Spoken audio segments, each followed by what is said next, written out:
It's The Real News. I'm Aaron Mate. India's Narendra Modi is in Israel for an historic three-day trip. Modi is the first Indian prime minister to make the visit. India has a history of supporting Palestinian rights, but that has started to shift. India and Israel recently signed a weapons deal worth $2 billion. And though it's common for foreign leaders visiting Israel, Modi won't be meeting with Palestine Authority President Mahmoud Abbas. Vijay Prashad is a historian, author, and professor of international studies at Trinity College. Vijay, welcome. Thanks a lot, Aaron.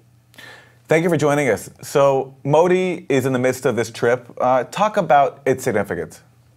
Well, it's the first trip by an Indian head of government to Israel. About in 2003, Ariel Sharon, the Israeli head of government, had visited India. So over the last 25 years, there's been a gradual drift of Indian foreign policy from being firmly committed to the question of the rights of the Palestinians as part of the overall decolonization process. From that position, India has drifted to a very much more pro-Israeli position. So much so that in this trip, the first again by an Indian head of government, Mr. Narendra Modi will not visit Palestine, nor will he meet with any Palestinian official. So it is a historical visit, but it's also a very important underscoring of the very, very imperceptible but real switch in India's position on the Israel-Palestine issue. Vijay, for people who aren't familiar with the history of the Global South, and particularly India's role in it, especially in relation to the Palestinian cause, can you talk about what that historic support for Palestinians has looked like and why it started to shift? Well, India went into the United Nations after 1947 as a leader of the anti-colonial process. The so-called decolonization committee in the United Nations was pushed through by India. It was very important for countries like India, Indonesia, Ghana, these countries that had recently won their independence. It was very important for them to make sure that other colonized people not be left out in the cold, which is why the United Nations, right up to the 1980s, took a very strong position against the occupation of colonized people. And which is precisely why in 1967, when the Israeli armies essentially occupied the rump areas of Palestine in the West Bank, in East Jerusalem, and in Gaza, at that time, the Global South countries or the non-aligned countries took a very strong position and pushed through UN Resolution 242, which called for the end of the occupation. Of course, that resolution has not been honored, but nonetheless, the moral authority of these decolonizing powers was very strong. In the late 1980s, when many of these countries began to suffer economic trials, they went to the International Monetary Fund to help them. India was, of course, in the queue with other countries of the Global South. It was made very clear to India in 1990 and 91 by the United States that any good relationship with the International Monetary Fund or indeed with Washington, D.C. had to come at a certain price. And the price that the United States asked India to pay was to normalize relations with Israel, which is why in 1992, India and Israel for the first time developed open, normal relations. There had been some secret contacts before, and there had been some secret arms agreements before, but this was the first open contact. And why, Aaron, this is very important is India plays a leading role in the non-aligned movement. So when India decided to drift into the Israeli camp, what worried people who continued to argue the Palestinian rights case was that this would give cover to other Global South countries to follow India. That has not happened as much as we expected, but nonetheless, this is something that people worry about. And how has this shift, especially under Modi, signing all these weapons deals now with Israel, how has that been received inside India? Well, it's complicated, and the reason it's complicated is that there was some broad consensus between the Congress Party and the BJP, particularly with regard to these weapons deals.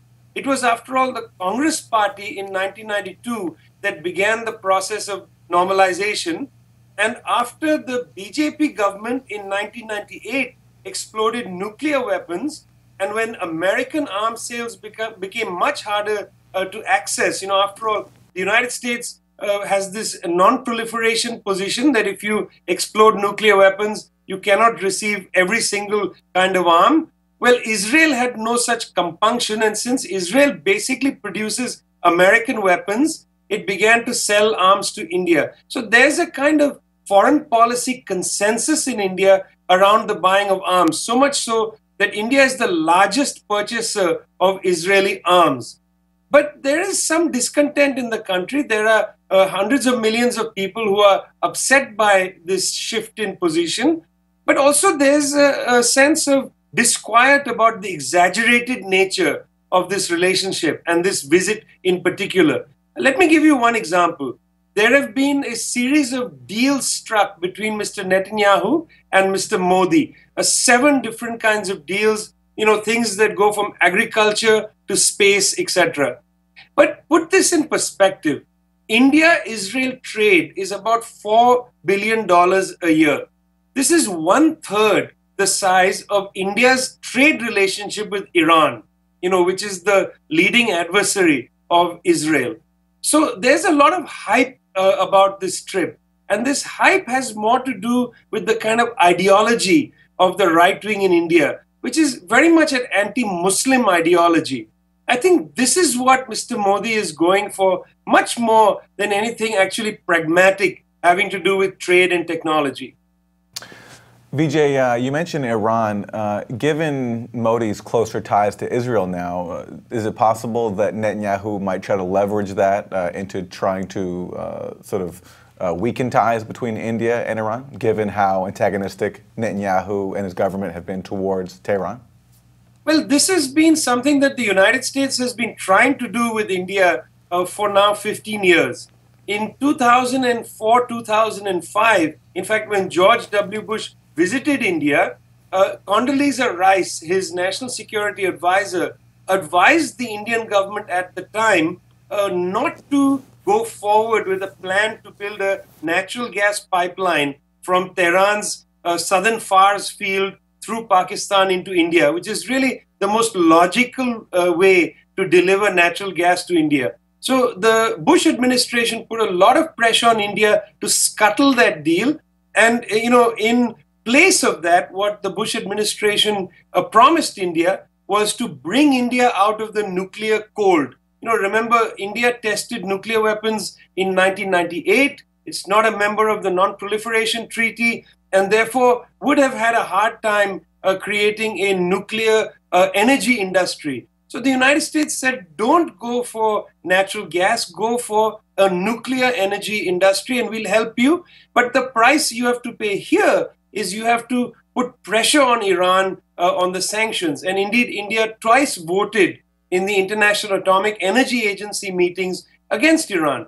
But this didn't stop India from continuing to break the sanctions regime and trade with Iran. India continued to import energy from Iran and continued to pay for this first through the Halk Bank in Turkey and then later in rupees, with a bilateral agreement between Iran and India. In other words, what I'm trying to say, Aaron, is even when there was immense pressure from the United States for India to break with Iran, this was very difficult. Let's take this not so much now from a political or geopolitical standpoint, but let's take it socially. Iran is the largest Shia country in the world. It might surprise people to learn that India is the second largest Shia country in the world. So there is a constituency inside India which is very close to Iran. And finally, India has long-standing ties with Iran. It will be very difficult for Mr. Modi to willy-nilly break those ties.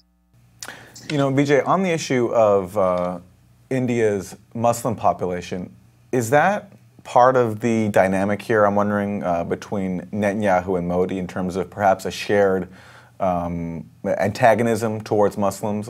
Modi is known here for the fact that he was once banned from visiting the U.S. because of his role in some riots in 2002 that left hundreds of Muslims dead.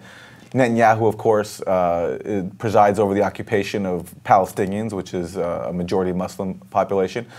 Is that at all a factor in these closer ties between these two leaders? Oh, absolutely. I mean, look, they talked today about their theory of terrorism, a theory which they very much share. In other words, Mr. Netanyahu's view is that Palestinians are terrorists. He very routinely elides the word Palestinian into terrorist. He doesn't really spend a great deal of time making distinctions. Mr. Modi, similarly, with Muslim and terrorist, he has a very slippery relationship with these terms. And, there's a lot of pressure, for instance, in the United States to use terms like Islamic, radical, extremist, etc., some variant of those words. This is no problem for Mr. Netanyahu or Mr. Modi. They are both temperamentally anti-Muslim. So this certainly does unite them. But the reason this is not the only issue is that there is this other pragmatic side, which is India's desire, a very vulgar desire for a country which is so deeply poor to import arms. India is the world's largest importer of arms. And as I said, it's the largest importer of Israeli arms. This is a very unfortunate thing for India itself, for the Indian people. But here there is some kind of consensus in the Indian elite. So yes, there is a unity, in the anti-Muslim view. No wonder Mr. Netanyahu said today, this is a match made in heaven. Using the word heaven there, I think is illustrative. So Vijay, as you watch this shift going on, where you see Modi openly embracing leaders like Netanyahu and Trump, who he recently met with just before this trip, do you see the potential in India still for the country to return to its more historic role in the 20th century as a key member in this sort of third world solidarity movement, as a member of the Global South? Well, to be fair, Aaron, the Global South bloc is deeply weakened. It's not what it used to be. In fact, the non-aligned movement itself is, in dire straits. It had as its president Iran, then its president Venezuela, and you can see these are countries that are greatly embattled. This is not a bloc which has confidence and which has been able to provide a vision for the world's people. It is a bloc that is greatly, subsumed under the pressure of the West and under the pressure, in a sense, of globalization. But at the same time, there is a great rebalancing happening, with the emergence, particularly of Russia and China, to put pressure against what we consider to be American unipolarity or Western unipolarity. So in the middle of this rebalancing, there's no question that new powers are going to emerge, new equations are going to develop. There is no solidity in international relations.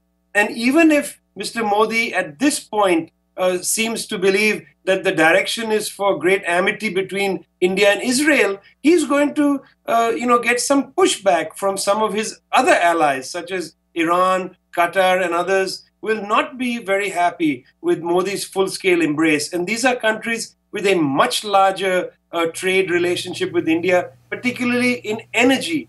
India is a country that is entirely reliant on importing energy, and it imports it largely from the Gulf. So there will be some contradictions that Mr. Modi will not have an easy time ironing out. Vijay Prashad, historian, author, and professor of international studies at Trinity College. Vijay, thank you. Thanks a lot. And thank you for joining us on The Real News.